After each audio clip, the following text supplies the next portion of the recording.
is the man in black, here again to introduce Columbia's program, Suspense. Our distinguished stars tonight are two of the world's acknowledged masters of the art of suspense. They are Mr. Charles Lawton and Miss Elsa Lanchester. Mr. Lawton, who will soon be seen in the Metro-Goldwyn-Mayer picture, The Man from Down Under, is here to play a remarkable character created by England's noted thriller author, Agatha Christie. A mild-mannered character whose initials were ABC, and about whom revolved a series of savage murders, all neatly and alphabetically arranged. ABC was stamped upon all his belongings, those being his rightful initials. And ABC was stamped, too, upon the large railway timetable he always carried. But there was nothing so odd about that detail, since no traveler in the British Isles would dream of planning a journey without consulting this famous railway schedule, the ABC. And so, with the ABC Murders by Agatha Christie, written for radio by Robert Tallman and William Spear, and with the performance of Charles Lawton, we again hope to keep you in suspense.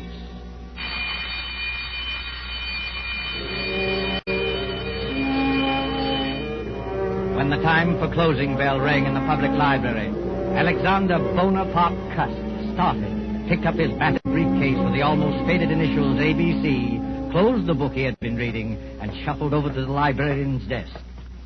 It's a most interesting book, librarian. I should like to come back sometime and read another chapter of it, if I may. Quite. Yes, Mr. Clark. Can I help you, sir? No hurry. Well, I'll be going along now. Thank you. Rum little chap, that. What do you think he was reading? Studies in epileptic somnambulism. Medical stuff, eh?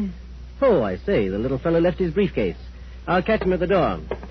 I say, sir, just a moment. You left something. Oh, dear, it's my briefcase. I'm terribly sorry. I seem to be getting more and more forgetful lately.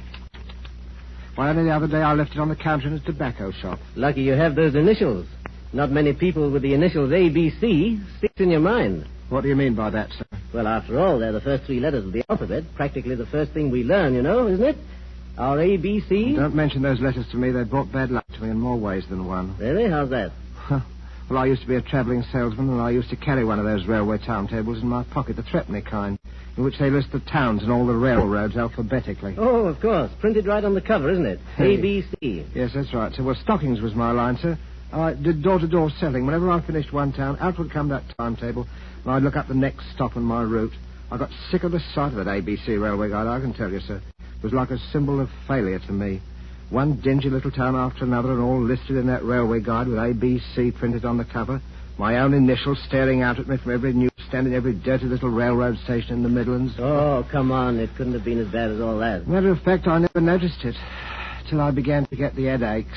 Oh, you suffer from headaches? Yes. Have you seen a doctor about it? Oh, no. I wouldn't want to see a doctor about it. I already know what brings them on. Well, if you'd rather not talk about it... Oh, no, it isn't that at all, sir. It was just such a long time ago. During the last war, in fact, Chateau Thierry. Chateau Thierry? I say, what a coincidence. I was in the thick of that myself. Well, yes, we must get together for a drink one day to talk over old times. Franklin Clark is my name. I'm pleased to meet you, Mr. Clark. My name's Cust. Alexander Bonaparte Cust. Well, they must have expected great things of you, giving you a name like that. I'm afraid they did, Mr. Clark, yes. I'm very much afraid they did.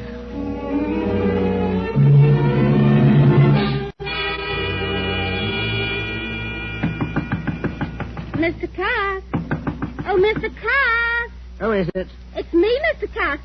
I've brought you up a spot of tea. Oh, it's you, Miss Marbury. That was very thoughtful of you. Oh, nonsense. You know Mother dotes on you. You're her favourite lodger. In fact... Why, Mr. Cust, you're packing your things. You're not leaving us, are you? Oh, no, I'm just taking a little trip over the bank holiday, you know. Now, don't try to deceive me, Mr. Cust.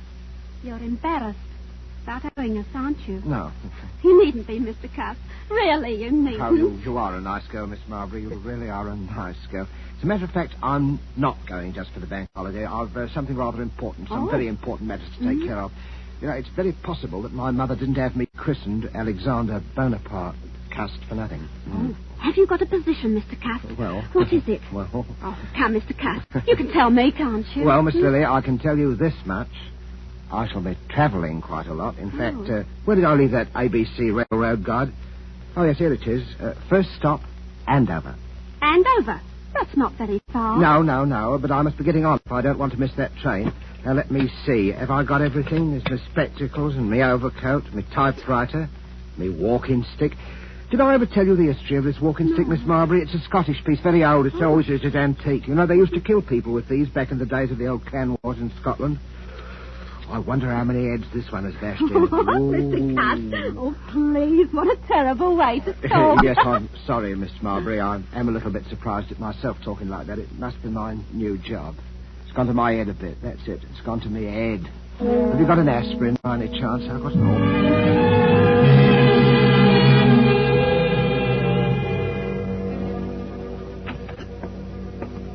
Yes, gentlemen? What'll it be? Packet of goldflakes for me. Yes, sir. And the other gentleman? 3 Havanas, the shilling cigars. Havanas? You gentlemen must be up from London. That's right. Is that your name on the window of this shop? That's right, sir. Olivia Asher. Been in business right here in Andover and right here in St. Andrew's Place for 20 years. All A's. Andover, St. Andrew's Place, and Asher. Funny, ain't it? Never so much as crossed my mind before. Well, Mrs. Asher, we're from Scotland Yard. We have reason to believe there may be a homicidal maniac at large in Andover. God, blimey. We don't want to frighten you, Mrs. Asher. For all we know, this may be just a practical joke. See, we received an anonymous letter, typewritten, and signed ABC. ABC? This murderer, if there's anything in his story, is planning a series of murders. His mania seems to be centered on the alphabet. If he follows his plan through, his first murder will be committed in Andover, and the victim will be a person whose name begins with an A. The Lord help me, sir. You don't think... We don't think anything.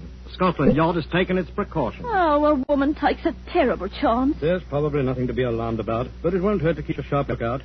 Who's next on your list, Mackenzie? Next is Arthur Atwood. All right. Let's be on our way, then. Good day, madam. Don't worry. Thank you, sir. And good day to you, sir.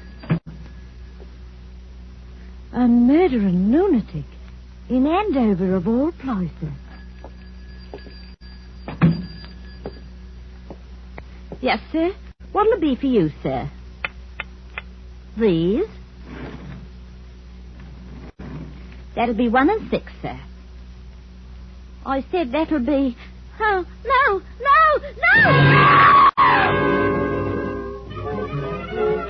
13 newspaper, sensation, homicidal maniac in Andover, alphabet murderer to strike next at Bexhill, latest on ABC. Oh, boy, let me have one of those. Oh, yes, sir, news or standard, sir? Both, here you are. Oh, thank you, sir.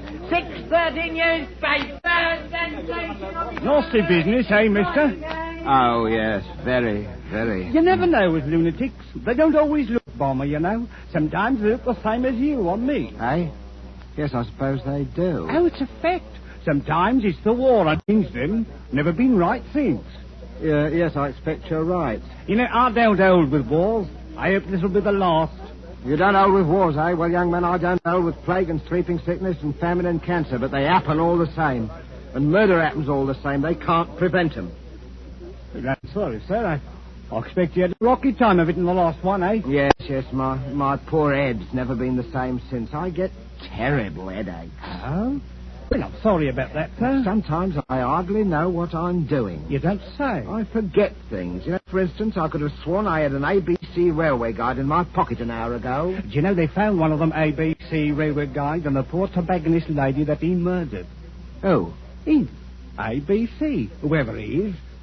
Maybe he don't know himself. Ever stop to think of that? Maybe he's so bum he don't remember. I wonder. Bexhill, did he say Bexhill? That's my train. Well, goodbye, young man. Goodbye. 6:30 newspaper, sensation, homicidal lunatic to strike again.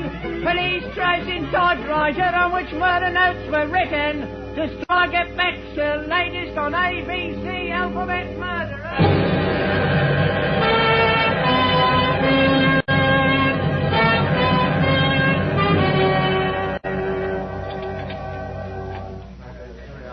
Your order, sir? Well, I don't think I'll have the ham for breakfast. Yes, I think I'll have the mutton pie. 1 mutton pie. Yes, sir. What's the matter with you? You're trembling, young woman. Is something wrong? Oh, sir, if you only knew. I have to walk home tonight after they close up here. And there ain't hardly a light in Benson Terrace where I live. Benson Terrace in Bexhill. Yes, sir. You're afraid of the ABC murderer, aren't you? He follows the alphabet, don't he? That was the way he done in Andover. Hey, and does your name begin with a B? Barnard's my name. Mary Barnard. Oh, dear me, Miss Barnard. Well, I don't like to appear forward. Well, anyway, I'm old enough to be your father. Would it make you feel easier if I saw you home tonight? Oh, you don't know, sir. You just don't know what it would mean. Well, what time do they close up here? At 9 o'clock. All right, I'll wait outside for you. At 9 o'clock? All right.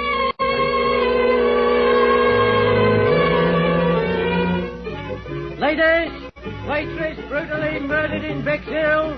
ABC strikes again. Here, sir. Scotland Yard receives third murder note. Alphabet murderer to strike again in Cheston. Here. Yes, sir? Third class, single, to Cheston.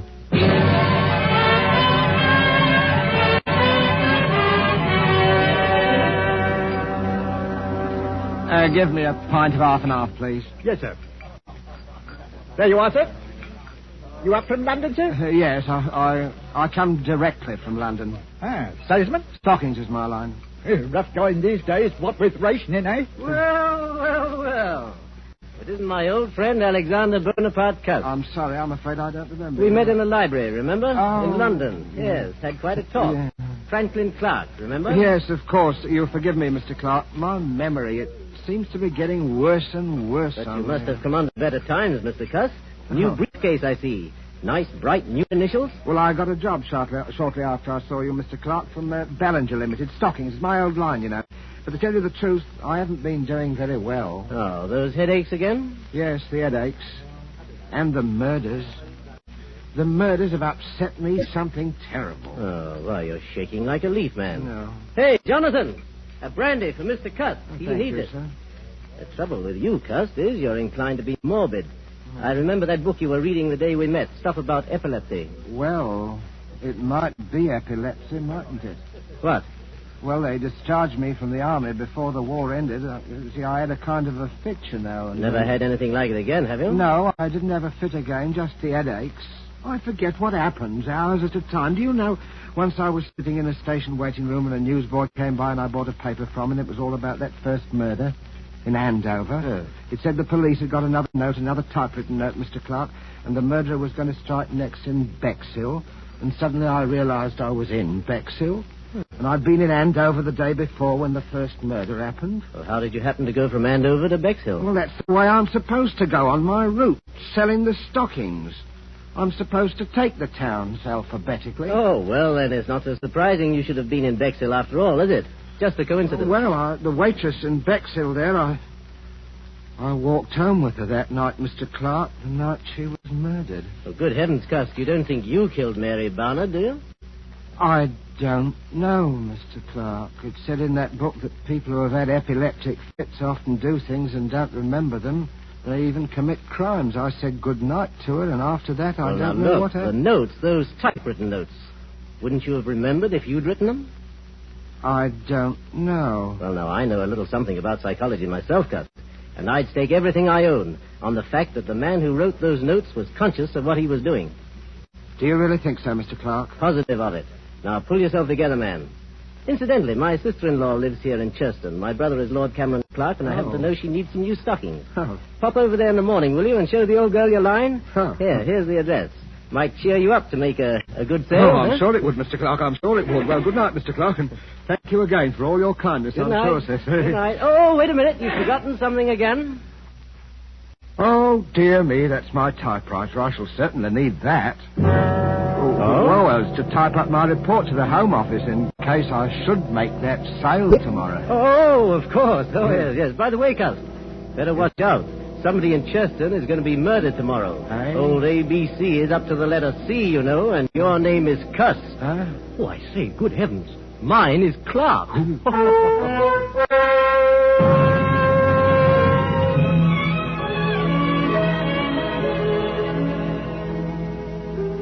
Well, thank you again for your generous order, Lady Clark. I hope you'll be pleased.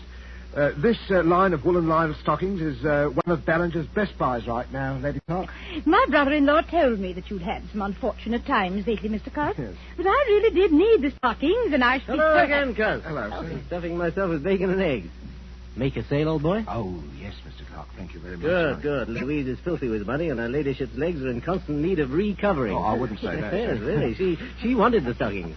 Well, thank you very much, my lady. I hope I shall have the privilege of serving you again next year. Goodbye, Mr. Cast, and good luck. Cheerio, Cuz. Such a nice little man, Franklin. He's a bit off his nut, I'm afraid. Last night he tried to convince me that he was the ABC murderer. His initials, you know. He has minor lapses of memory. That little man a murderer? Oh, really, Franklin? Good Lord, what was that? Well, the maids. Where's that girl? What's going on? In the master's bedroom, milady. You better go with her, Mr. Franklin. Brothers, whatever are you doing here? Oh, my lady, the master, Lord Clark, has been murdered. Stabbed with a knife. He's all over blood. Murder? Oh. Good heavens. Why, look there on the floor. A railway guide, an ABC. Take me out of here, Franklin. Oh, Louise, I'm sorry you had to see this. Oh, Cameron. My poor Cameron.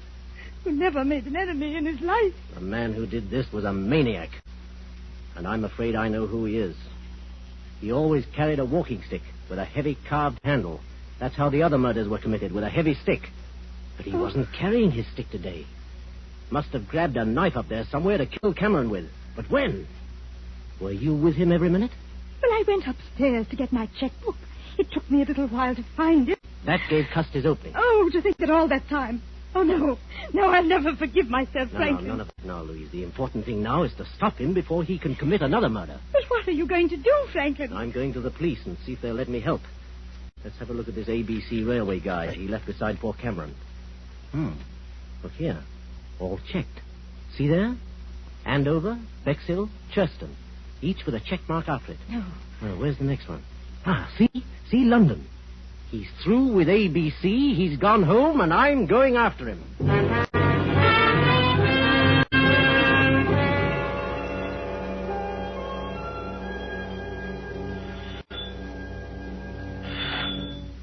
Yes?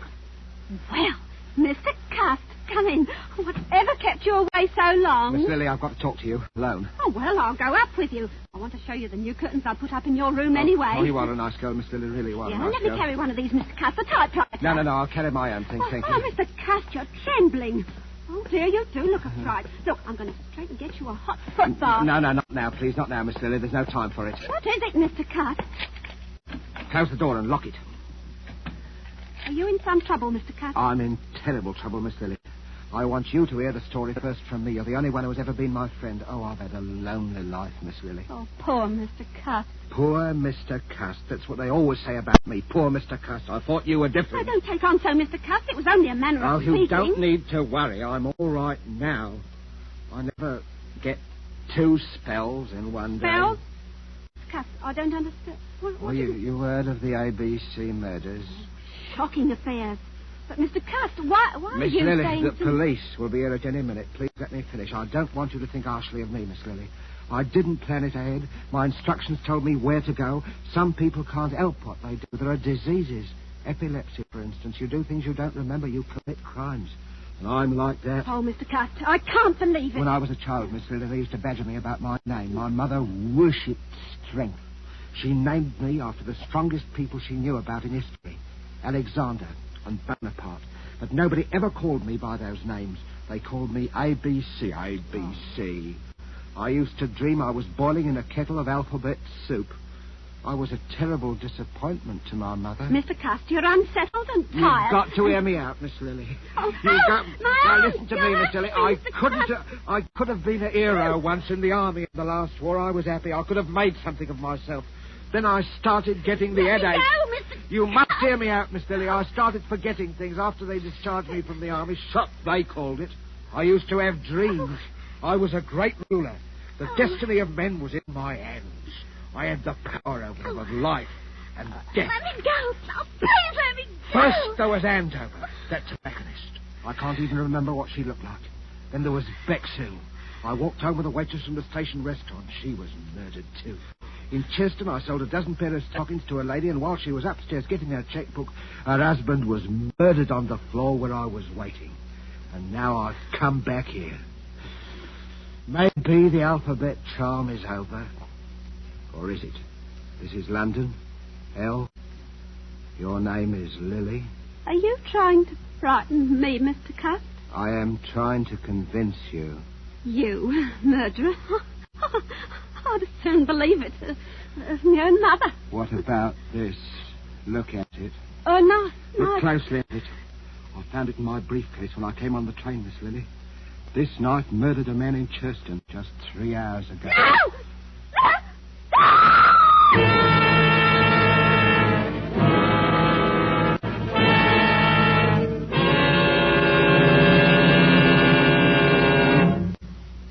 Oh, now, there, Miss Marbury, don't take on so. He's all and gut pretty as you please in the next room. But he was such a nice man. I still can't hardly believe it. Is this the knife he threatened you with, Miss Marbury? Yes. We just got here in the nick of time, eh, Crum? Hey, that's a wicked-looking knife. It's the Cheston murder knife right enough, Mr. Clark. No doubt of it. Well, let's take inventory. Typewriter, Checks with the murder notes. walking stick, Same markings as on the heads of the first and victims. the psychiatrist's report says the murders were premeditated and the notes could not possibly have been written except by a person who was conscious and in his right mind. Well, that breaks down any idea Cust may have had of entering an insanity plea. Right. I think he'll sign the confession without any difficulty. Bring him in. Bring the prisoner in. Well, Cust, are you ready to sign your confession? I don't know, Inspector. A moment ago I was certain I must have done it. But why? That's what worries me. Why? Mr. Clark, why do you think I did it? You're wasting valuable time, Cust. I don't care why you did it. You killed my brother, and I want to see you hang for it. I don't care how balmy you are. You ought to be ashamed of yourself, talking to our Mr. Cust in that bloodthirsty manner. I don't know what's getting into the gentry, I'm sure. He tried to murder you, didn't he? Well, he couldn't help himself, poor thing. He's been terribly upset of late. You are a nice girl, Miss Lily. You are a nice girl. Well, the murders were willful and premeditated. They couldn't have been premeditated, Mr. Clark. Why do you say that, Cust? Well, because I didn't go to any of those places of my own choice. I had my instructions from Bellinger's Limited. And those instructions were sent to me after the police got the warnings of the murders that were printed in the papers. There never were any such instructions. We ransacked all your things, Cust. There wasn't any letter of instructions, was there, Inspector? No. Oh, yes, there was. All right, we'll ring up Ballinger's. May I use your telephone, Miss Marbury? Why, certainly, Inspector. The number is Regent 3313, Inspector. Oh.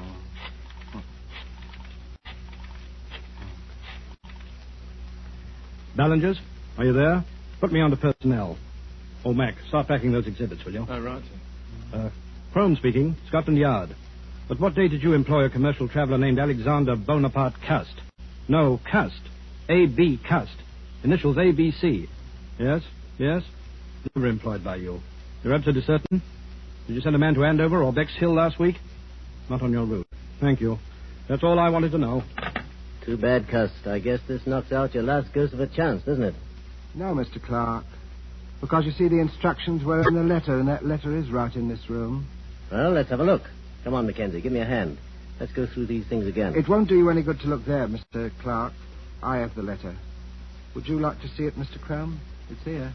Well, I'll be... Where did you get that? It wasn't on him, Inspector. I'll swear to that. Where did you have this hidden? Well, Inspector, it isn't generally known, but I do wear a small hairpiece. Not out of vanity, mind you. I find it necessary for the business. Let's see that letter. Oh, gladly.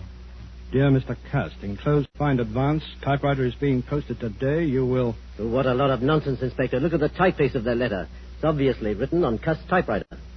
Yes, that's right, Mr. Clark. And the man who wrote that letter was the murderer.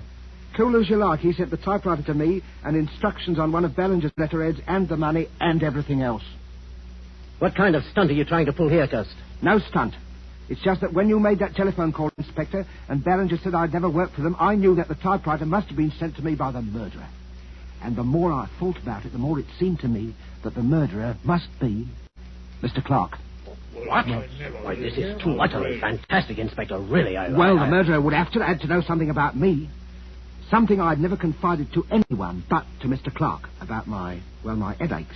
I'd been reading a book in the public library, Inspector, a book on epilepsy, and it seemed to me that what I suffered during the last war might have been epilepsy. And it was on my mind, see? It said that epileptics might commit crimes and not remember them under certain conditions. Without that to go on, the murderer couldn't possibly have pinned the crime on me. That works two ways, Cust. You might have told me that story deliberately, just so you could cook up this story now. Well, I couldn't cook up your fingerprints, Mr. Clark.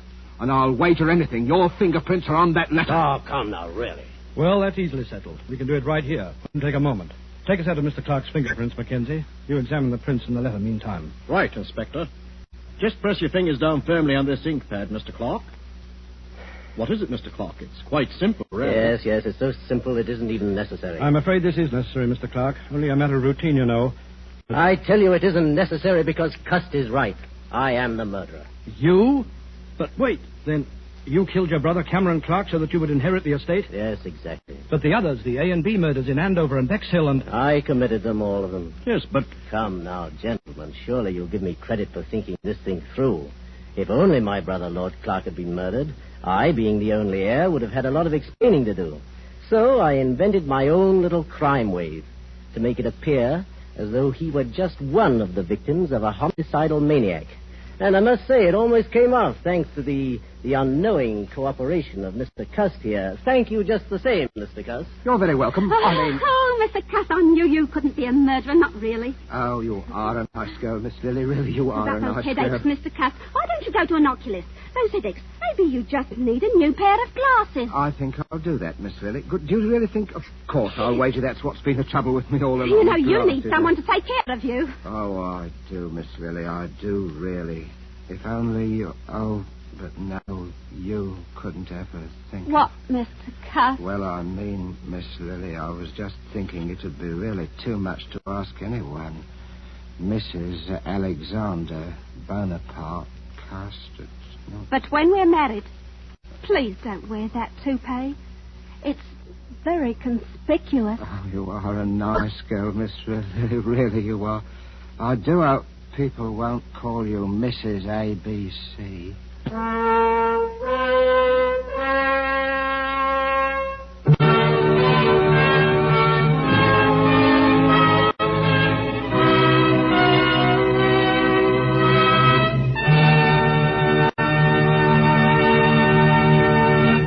And so closes the ABC Murders, starring Charles Lawton with Elsa Lanchester and Bramwell Fletcher. Tonight's tale of Suspense. This is your narrator, the Man in Black, who conveys to you Columbia's invitation to spend this half hour in suspense with us again next Tuesday, when Agnes Moorehead will return to our stage as star of the suspense play called She Overheard Murder Speaking.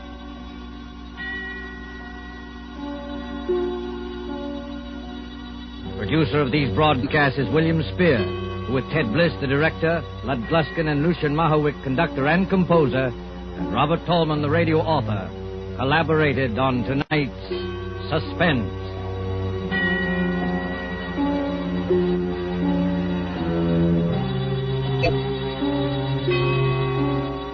This is the Columbia Broadcasting System.